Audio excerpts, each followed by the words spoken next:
the agenda, and all of a sudden my name went to the top of the list from the bottom of the list. Talk about needing to adapt to achieve. There's a saying out there that it's not the strongest or the most intelligent of the species that will survive, but those who are able to adapt quickly. And when we hear that saying, we often think about just that species, people, animals. Think about the animals that we know that change their image to blend into a background, to adapt to a change. But the same thing can be said about leaders in whether we're willing to adapt to achieve. In March of 2020, the Center for Disease Control declared the global pandemic of COVID-19. And what we knew as normal went out the window. We could no longer say we're going to do it the way we've always done it, because it had never been done at that point. The world had changed. It had tilted on its axis. We had a choice. We could adapt, or we could fall by the wayside. This was very difficult, especially for clubs. And as Salam had mentioned earlier, went from in-person to online, back to in-person, somewhat hybrid, back to online.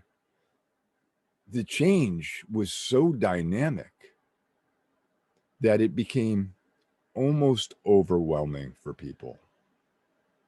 It became difficult to balance those scales of safety and need.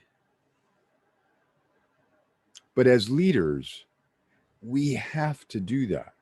We have to find ways to adapt to any situation, to be able to almost predict the future by understanding the need and where we need to be. But how do we do that? How do we adapt?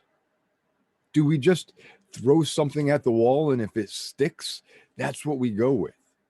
Do we just write something down on a sheet of paper and that's the plan? Well, that's almost always guaranteed to fail, because it's often an emotional driver at that point. We feel the need right away and we have to charge at it. We don't always do the analytical side of it. Think about it. When your club had to go and meet online, there was an emotional piece, right? We have to do this now. We have to stay connected. We want our members to be giving speeches. We want to stay a club. But there had to be an analytical side to it too. How do we do this? How do our members stay connected? Organizationally, we've had to do the same thing. How do we stay connected with our members? How do we stay relevant in a time when giving speeches, being in the same room, is the heart and soul of our organization? The ability to shake hands, clap, enjoy the energy, give high fives. Don't give high fives to your laptop. They don't like it. So how do you adapt? Well, first, you have to understand where you are. What is your starting point? Then you have to think about, where do you want to go? What is the ultimate goal here? And assess the situation, assess the gap. See, where you are and where you want to be are two sides of a river. The assessment is building the bridge to get between those 2 points. Once you have the assessment in place, once you understand what it's going to take to get there, Then you start putting the pieces in place.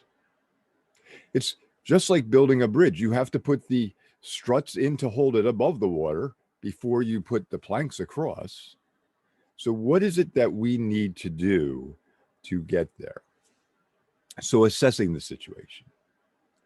Then you need to look at what else is involved. How much do we need to invest personally, financially?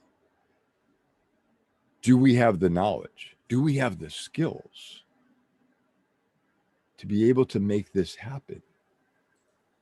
Now, here's an issue that comes up right away. Here's the leader trying to adapt to the situation, generally always by themselves, because they're fearful of asking for help. After all, they're the leader. They're expected to know everything. They're expected to take care of everything. And when that happens, the leader often fails, and then the dominoes fall behind it.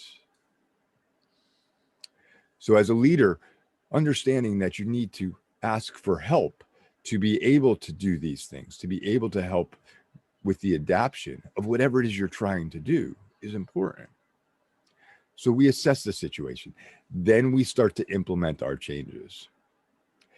And we just don't run head on with those changes.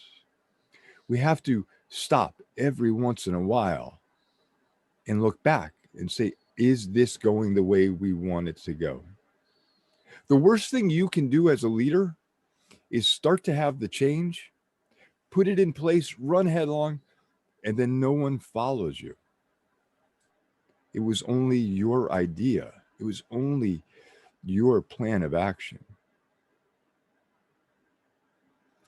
So once you've done that analysis, once you've done that implementation, once you've started to watch your team, your individuals following you,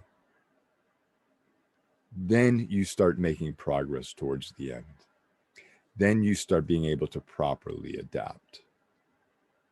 But there's another thing that we all have to be aware of.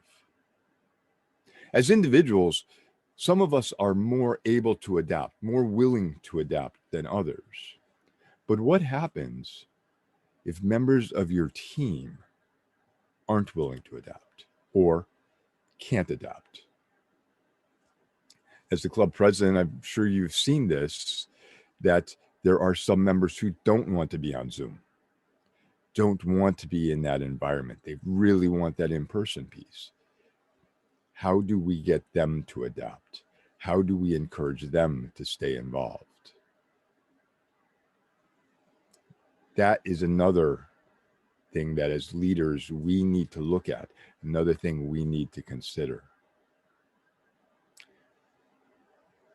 In order to do that, we need to understand why individuals are opposed to change, what it is that's holding them back, why they can't adapt. And we do that through asking a series of questions. There's a great story that was told to me about an individual who did not want to take on pathways, was absolutely against it, didn't like technology, didn't want to play with software, had no interest in it. The follow-up question was, well, what do you do for a living? Well, I'm a computer programmer. Well, then the technology and the software is not the problem. There's another issue with that side of it. And by asking questions, we understand that.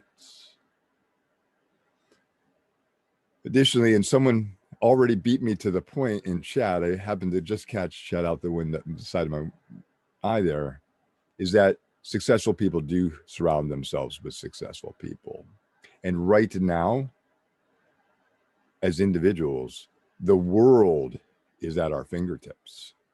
The world is an enter key away. And we can reach out to other clubs to understand what's working with them, reach out to other leaders and see how they're moving forward. We don't have to do this in a vacuum anymore. We don't have to stand alone. If we look at these ways, we can adapt to any situation and we can achieve. I want to leave you with one last quote by Helen Keller. She said, "A bend in the road is not the end of the road unless you fail to make the turn." Let's all make the turn. Madam Toastmaster.